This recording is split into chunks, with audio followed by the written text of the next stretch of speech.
Isang barko ang biglang tumigil ang makina nito at hindi na umandar. Wala na sino man ang nakakapagpaandar ng makina nito kahit mekaniko ng barko. Isang mechanical engineer na may 40 years experience ang inupahan ng may-ari ng barko upang ayusin ang sira nito. Mabusising chinek ng engineer ang lahat ng sulok ng makina.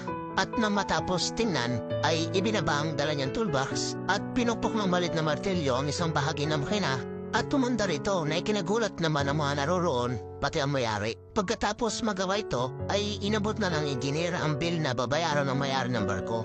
Laking gulat ng may-ari dahil nakalagay dito ay 50,000 ang babayaran. At tinanong ng may-ari ng engineer, bakit ang laki naman ang babayaran ko? Mukhang wala ka naman ginawa. Pakiulit ng bill at pakilagyan ng detalye. At inulit nga ng engineer ang bill at inilagay 100 para sa tape at martilyo at yung natira naman ay para sa check-up at repair. At may note sa baba ng resibo. Kung nagawa